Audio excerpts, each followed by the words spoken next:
इसरो का पहला solar mission Aditya L1 launch 63 minute में पहुंचेगा अर्थ ऑर्बिट। 4 महीने में 15 लाख किलोमीटर दूर जाएगा Lagrange point. Global investor summit के लोगों का सीएम धामी ने किया विमोचन। दिसंबर माह में होगा ग्लोबल इन्वेस्टर समिट। देश और विदेश में उद्यमियों को लुभाने के लिए होंगे रोड शो। चमोली और बागेश्वर दौरे पर सीएम धामी। बागेश्वर में रोड शो और नुमाइश मैदान में करेंगे जनसभा। तो वही चमोली की 3 जगहों पर आपदा का करेंगे हवाई सर्वेक्षण। जोशीमठ भू धसाव मामले में हाई कोर्ट साक्ष्य मुख्य सचिव को पेश होने के निर्देश। 22 सितंबर को होगी मामले की अगली सुनवाई।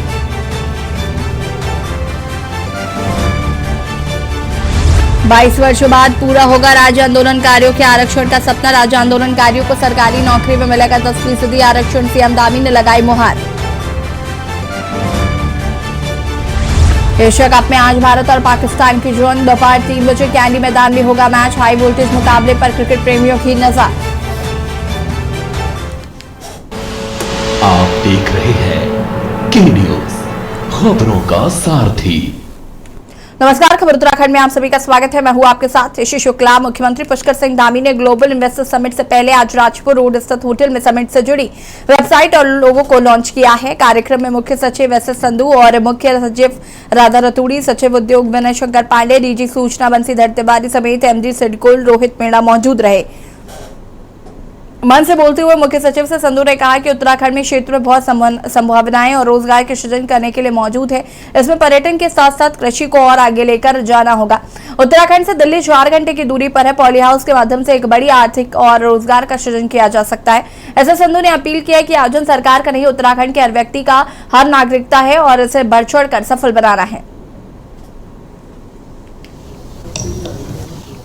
उत्तराखंड ग्लोबल इन्वेस्टर समिट, इसके लोगो और वेबसाइट के लॉन्च अवसर पर अभी आप सब लोगों ने जिनको सुना, हमारे राज्य के मुख्य सचिव डॉक्टर एस संधू जी, अपर मुख्य सचिव राधा रतूड़ी जी, हमारे सभी अधिकारीगण, श्री शैलेश बगोली जी, श्री विनय शंकर पांडे जी, श्री हमारे विधायक दुर्गेश्वर लाल जी, श्री सिद्धार्थ जी एवं सभी आए हुए अतिथिगण, सभी अधिकारीगण, सभी हमारे वरिष्ठ पत्रकार भाइयों एवं बहनों, मैं सबसे पहले तो आप सबका यहाँ पहुँचने पर आप सभी लोगों का अपनी ओर से आप सभी का स्वागत करता हूँ कि आप लोग बहुत ही महत्वपूर्ण कार्य के सहभागी बनने जा रहे हैं।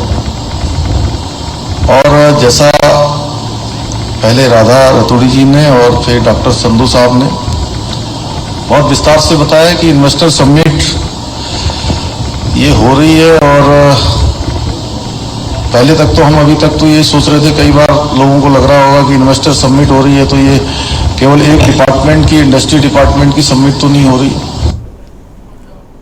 खबर सितारगंज से है, जहां पर डोहरा, चीका घाट, रसोईयापुर के ग्राम सभा के दर्जनों किसानों ने चीका घाट के ग्राम प्रधान निर्मल सिंह के नेतृत्व में उपजिला अधिकारी तुषार सिंह सैनी से नदी से हो रहे कटाव से किसानों की भूमि बचवाने के लिए किसानों के शिष्टमंडल से मुलाकात कर एक ज्ञापन सौंपा है। किसानों ने ज्ञापन में लिखा है कि किसानों की भूमि बचाने और चीका घाट पुल पर बने खतरों को देखते हुए किसानों ने कैलाश नदी की दिशा सीधी करने के लिए और वहां पर जमी सिल्ट को उठाने के लिए जिलाधिकारी को भी उपजिला अधिकारी के माध्यम से ज्ञापन सौंपकर किसानों की भूमि बचाने और सिल्ट उठवाने का आग्रह किया है।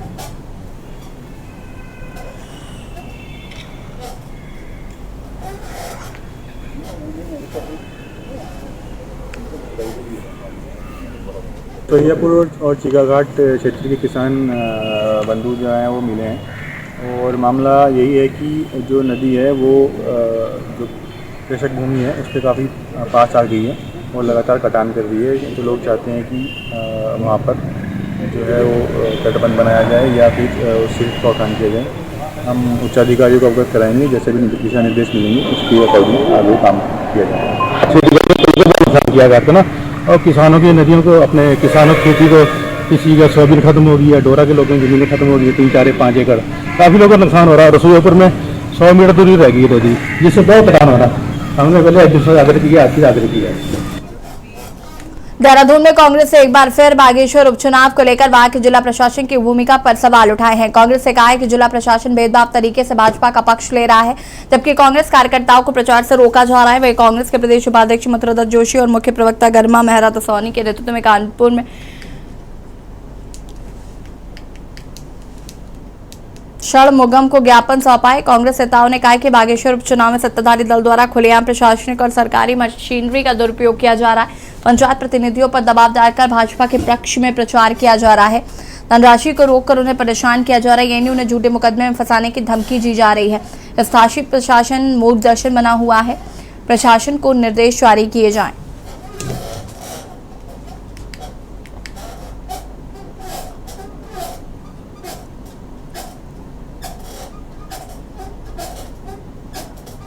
अब बागेश्वर उपचुनाव में प्रशासन द्वारा जो धांधली बरती जा रही है, सत्ता पक्ष के इशारे पर काम किया जा रहा है।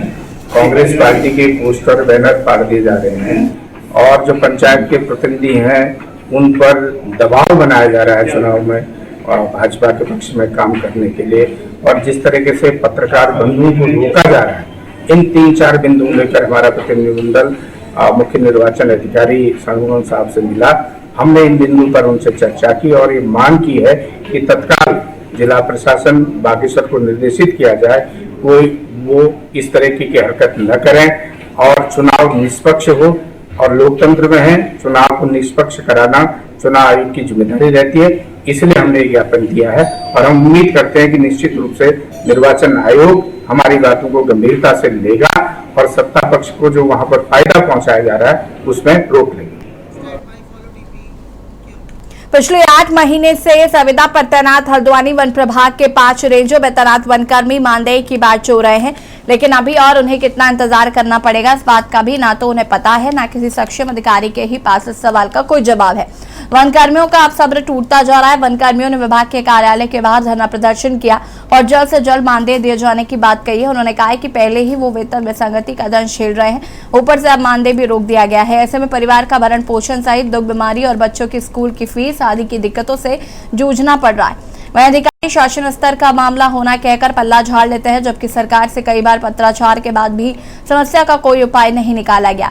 इधर वन विभाग के डीएफओ बाबूलाल का कहना है कि उनके स्तर से कई बार शासन को अवगत कराया गया है, उनके पास ऐसा कोई अतिरिक्त बजट का भी प्रावधान नहीं है। सारा मामला शासन स्तर का ही है और उम्मीद है कि जल्द समस्या से संविदा कर्मियों को निजात मिल जाएगी।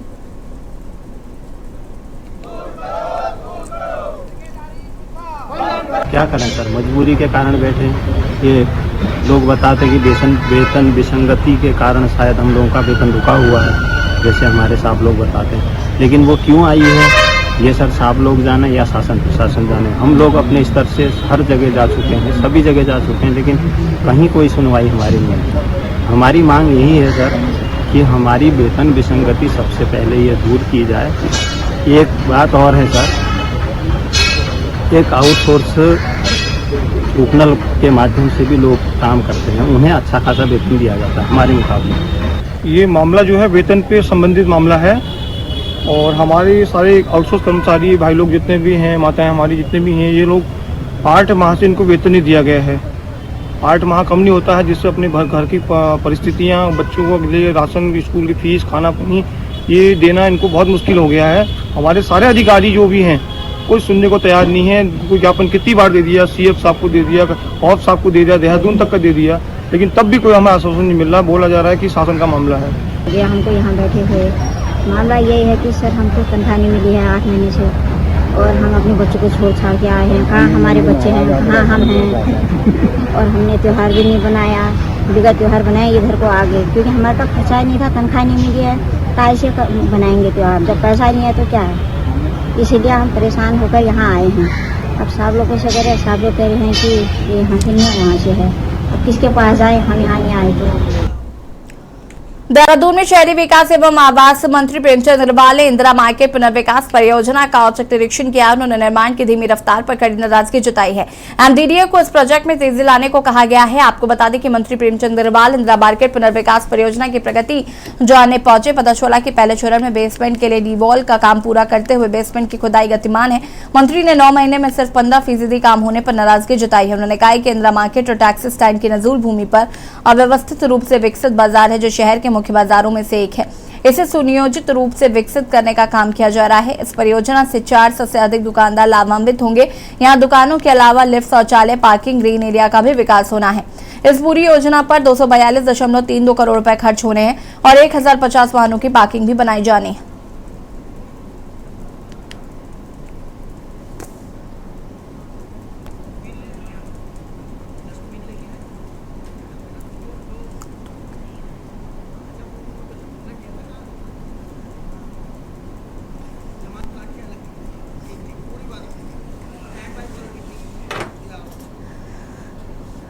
देहरादून में विधानसभा सत्र के पास अत्यधिक विधानसभा के आसपास नेहरू कॉलोनी थाना पुलिस ने बाहरी लोगों का सत्यापन किया। 42 मकानों में किराएदार बिना सत्यापन रहते पाए गए। इन मकानों के मालिकों का पुलिस एक्ट में चालान कर 4.20 लाख रुपए का जुर्माना लगा है।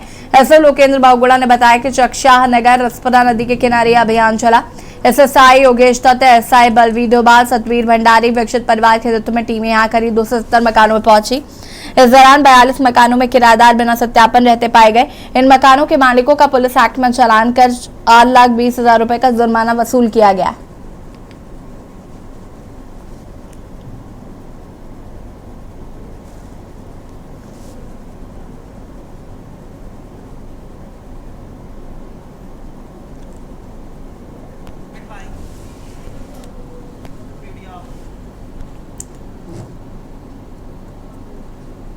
पौड़ी जिले के संयुक्त उप जिला चिकित्सालय श्रीनगर में मरीजों की संख्या में इन दिनों काफी इजाफा होने लगा है। यहाँ डेंगू की जांच करवाने से लेकर वायरल इन्फेक्शन से ग्रस्त मरीज अस्पताल का अधिक रुख कर रहे हैं। दरअसल अब तक 3 डेंगू के केस संयुक्त उप जिला चिकित्सालय में आए हैं। वहीं जुलाई में अगस्त सितंबर माह में मौसम में नमी रहने के कारण अधिकतर मरीज इन दिनों वायरल इन्फेक्शन की भी चपेट में है।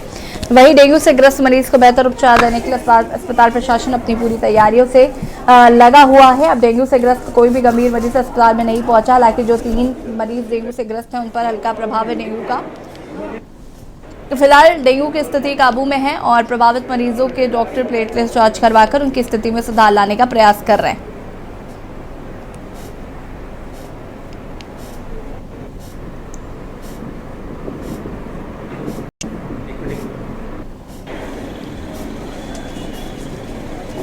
एक तो डेंगू के लिए तो मैं ये कहना चाहूँगा कि हमारे पास समुचित तैयारियां हैं। 2 वार्ड हमने डेंगू के लिए आरक्षित कर रखे हैं। अभी डेंगू हमारे हॉस्पिटल में कंट्रोल में है, क्योंकि हम अभी दूसरा वार्ड यूज भी नहीं कर पा रहे हैं। हमारा एक वार्ड में काम चल जाए और अभी तक कोई हमारा मरीज सीरियस भी नहीं, किसी को ब्लड या प्लेटलेट जैसी चीज़ें चढ़ाने की आवश्यकता नहीं पड़ी।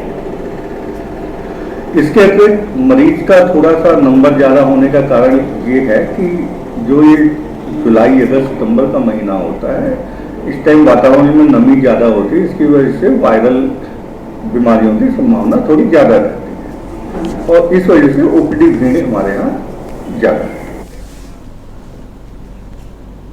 हल्द्वानी शहर में अनैतिक कार्य हो रहा था, जिसमें पुलिस ने कार्रवाई की है। रामपुर रोड स्थित एक होटल में शुक्रवार देर रात CO special operation CO Nitin Lohani, anti human trafficking के इंचार्ज दीपा जोशी और उनकी टीम के द्वारा नैतिक कार्य में लिप्त एक महिला और उसके एक ग्राहक और एक दलाल समेत होटल के 2 स्टाफ को पकड़ा गया है।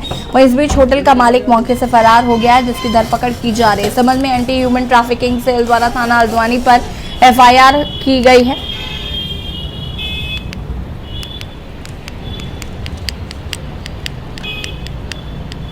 थी शिकायतें थी कि एक होटल है माँ गायत्री के नाम से, तो वहाँ पे इस तरीके की कुछ कार्रवाई की सूचना आई थी। तो उसी के संबंध में जो भी हमें आगे कार्रवाई हुई है वो हुई है। इसमें एक महिला और 2 पुरुष जो हैं वो मिले थे मौके से और एविडेंसेस भी मिले उनके खिलाफ।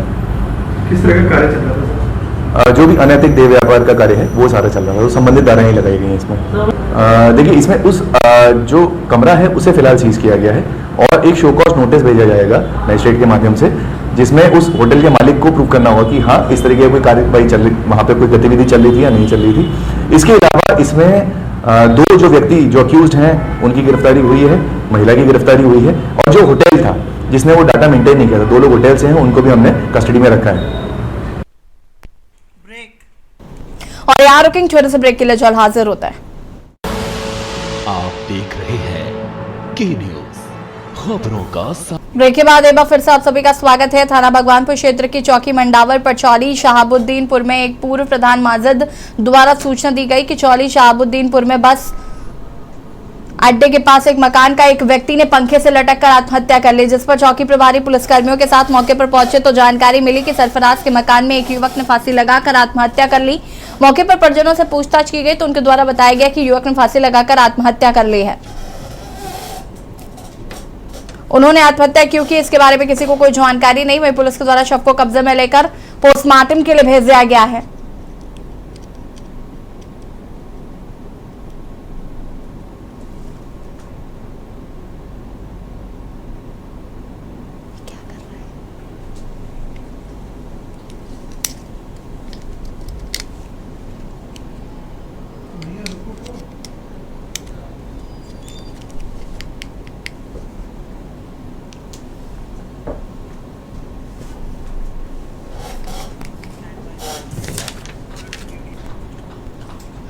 में एरोबा टाउन बनाए जाने की खबरों को लेकर पिछले 2 माह से विरोध प्रदर्शन जारी है और विशाल जनसभाओं के बाद किसान पिछले 26 दिनों से धरना प्रदर्शन कर अपना विरोध जता रहे थे। साथ ही ट्रैक्टर रैली व विशाल जनसभा का भी आयोजन किया गया था। इसमें भारतीय किसान यूनियन के राष्ट्रीय प्रवक्ता राकेश शिकायत ने शिरकत की और इस आंदोलन को और भी उग्र करने की चेतावनी दी थी। हालांकि मुख्यमंत्री व शहरी विकास मंत्री के डोईवाला में एरो सिटी न बनाए जाने के बयान पर भी किसान आंदोलन खत्म करने को तैयार नहीं थे। किसानों की मांग थी कि लिखित के आदेश आने के बाद ही वो अपना आंदोलन खत्म करेंगे, लेकिन कल मुख्य सचिव से हुई वार्ता व लिखित आदेश के बाद किसानों ने देर रात अपना धरना खत्म किया। इस दौरान किसान नेताओं ने कहा कि मुख्य सचिव से हुई वार्ता के बाद उन्होंने किसानों को यह आदेश लिखित में दिया था। साथ ही विरोध के किसानों पर हुए मुकदमे भी वापस लिए जाएंगे, जिसका किसान स्वागत करते हैं।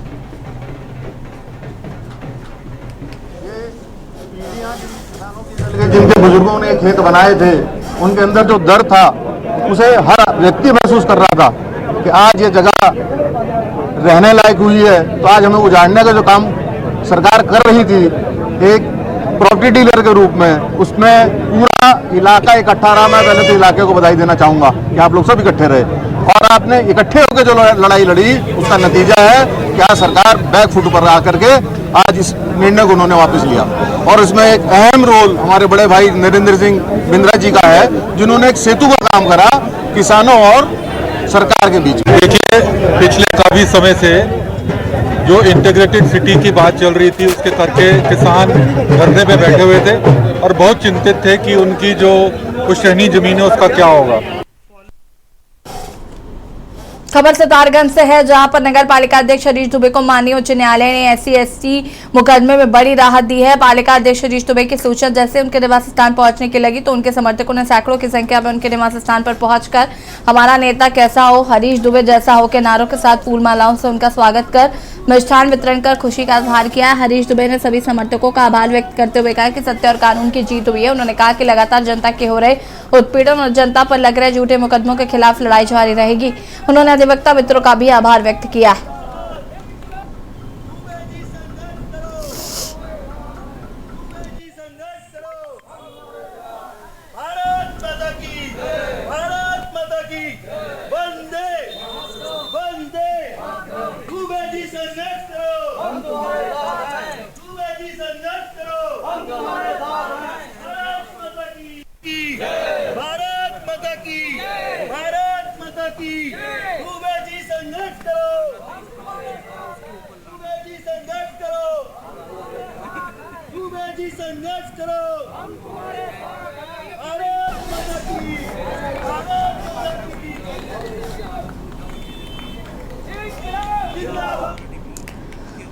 सीएम धामी ने कहा कि एक देश एक चुनाव से निश्चित तौर पर श्रेष्ठ भारत का निर्माण होगा। प्रधानमंत्री नरेंद्र मोदी के इस विषय पर कमेटी बनाने का स्वागत करते हुए उन्होंने कहा कि देश के अंदर ये व्यवस्था लागू होनी चाहिए। पीएम मोदी की सोच हमेशा देश को विकास की ओर ले जाने की है। दुनिया का नेतृत्व भारत करे और अग्रणी बने। इस दिशा में पीएम की एक देश एक चुनाव की अवधारणा निश्चित रूप से देश को विकास की राह पर अग्रसर व उन्नति करने वाली है। पूर्व राष्ट्रपति रामनाथ कोविंद जैसी शख्सियत का कमेटी का पद स्वीकार करना अपने आप में बड़ी बात है।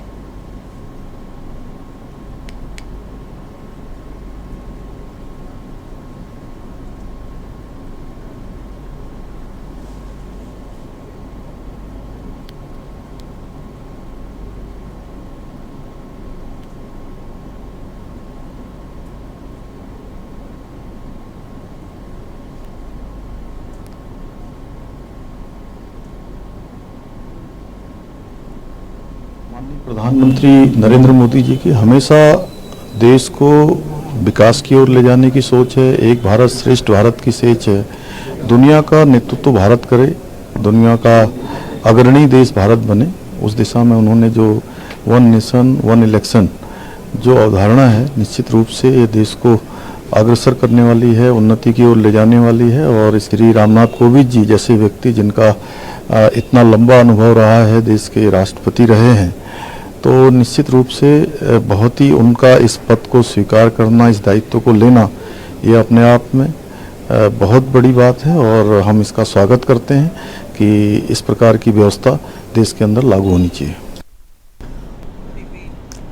पूर्णानंद गिरी महाराज के ब्राह्मणों को लेकर की गई टिप्पणी को लेकर उत्तराखंड में आक्रोश है, जिसको लेकर देहरादून के लैंसडाउन चौक पर पुतला फूका गया। इसको लेकर परवजन फाउंडेशन के संयोजक शिव प्रसाद सेमवाल ने कहा कि तथाकथित संत पूर्णानंद गिरी महाराज ने ब्राह्मण समाज के खिलाफ अभद्र टिप्पणी करी है। इसके बावजूद न तो उन्होंने माफी मांगी और न ही